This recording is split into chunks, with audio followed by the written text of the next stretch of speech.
നമസ്കാരം, news prime മലയാളത്തിലേക്ക് സ്വാഗതം. തെരഞ്ഞെടുപ്പ് അട്ടിമറി നടക്കുകയാണെങ്കിൽ 2020 പോലെ ഒരു സന്ദർഭം ബീഹാറിൽ ഉണ്ടാവുകയാണെങ്കിൽ നിതീഷ് ഒരിക്കലും മുഖ്യമന്ത്രിയാകില്ല. BJPക്ക് 70-ലധികം സീറ്റും RJD കോൺഗ്രസ് സഖ്യം ഭൂരിപക്ഷത്തിൻ്റെ അടുക്കലേക്ക് സീറ്റ് നില എത്തിയാൽ അവിടെ നിതീഷ് ആയിരിക്കില്ല ഭരിക്കുക എന്നുള്ളത് ഏറെക്കുറെ ഉറപ്പാണ്. നിതീഷിന് ഇത്തവണ അവസരം കൊടുക്കാൻ BJP തയ്യാറല്ല. അങ്ങനെ വരുമ്പോൾ കൃത്യമായി നിതീഷ് കുമാറിനെ ഹൈജാക്ക് ചെയ്യാൻ RJDക്ക് പറ്റും, അഥവാ ലാലു പ്രസാദിന് കൺവിൻസ് ചെയ്യിപ്പിക്കാനുള്ള സാധ്യതകൾ തെളിയും. ഇത് വളരെയധികം ദുർഘടം പിടിച്ച ഏർപ്പാടാണ് എന്നുള്ളത് സംഘപരിവാർ മനസ്സിലാക്കി കഴിഞ്ഞിരിക്കുന്നു. നമുക്കറിയാം, നിതീഷ് കുമാർ ഏതൊക്കെ രീതിയിലാണ് ചിന്തിക്കുന്നത്, പ്രവർത്തിക്കുന്നതെന്ന് അദ്ദേഹത്തിന് പോലും അറിയില്ല. 2015 അവിടെ നിതീഷ് കുമാർ വലിയ വിജയം നേടിയെടുത്തു. 2020 കൃത്യമായി ഇന്ത്യ മുന്നണിയോടൊപ്പം ചേർന്ന് നിന്ന് JDU വീണ്ടും അവിടെ സാമാന്യം ഭേദപ്പെട്ട നിലയിൽ ഭരണം കാഴ്ചവെച്ചു.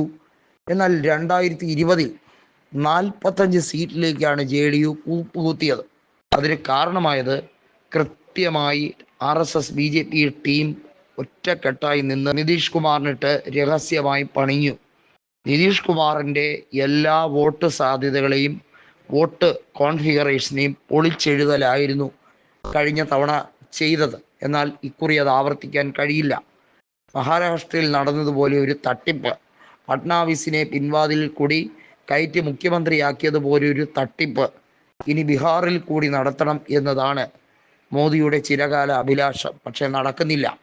2014 മുതൽ ഇങ്ങോട്ട് നരേന്ദ്രമോദി അധികാരത്തിൽ വന്നിട്ടും ബീഹാറിൽ ഇതുവരെയും മേൽവിലാസം ഉണ്ടാക്കാൻ കഴിയാത്തതിൻ്റെ നല്ല രീതിയിലുള്ള ക്ഷീണം അവരുടെ മുഖത്തുണ്ട്.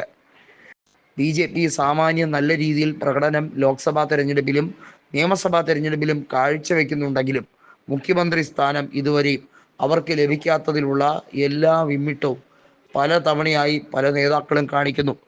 മുൻപ് നിതീഷിനോട് തന്നെയായിരുന്നു ഈ പരിഭവം തീർത്തുകൊണ്ടിരുന്നത്. അതിൻ്റെ പേരിലാണ് നിതീഷ് വീണ്ടും RJD കോൺഗ്രസ് സഖ്യവുമായി ബാന്ധവം ഉണ്ടാക്കിയത്.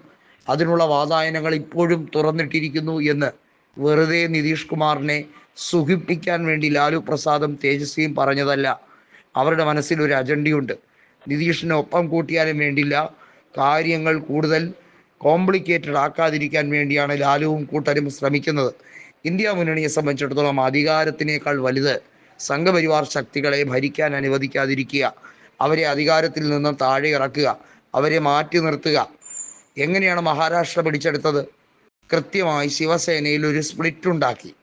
അതിൽ താക്കറെ വിഭാഗത്തിനെ എല്ലാ രീതിയിലും തേച്ചൊട്ടിച്ച് അവരെ താറുമാറാക്കിയാണ് അവിടെ BJP ഭരണം കൊണ്ടുപോയത്.